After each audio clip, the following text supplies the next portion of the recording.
அஸ்ஸலாமு அலைக்கும் வரஹ்மத்துல்லாஹி தஆலா வபரகாத்துஹு. கண்ணியமிக்கவர்களே, ரமலானுடைய மாதம் நம்மிடத்தில் வந்திருக்கு. சிறப்பு மிக்க ஒரு மாதம்.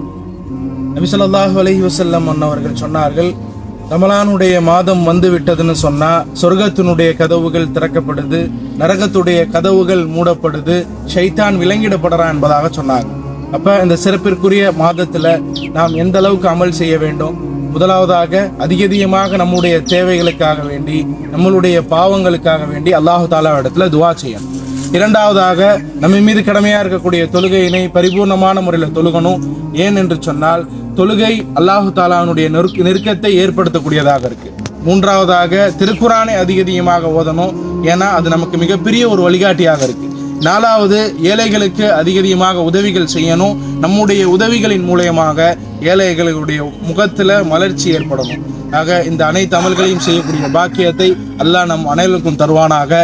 இந்த காணொளி பிடிச்சது என்று சொன்னா அதிகமாக பகிருங்க. அஸ்ஸலாமு அலைக்கும் வரஹ்மத்துல்லாஹி தஆலா வபரகாத்துஹு.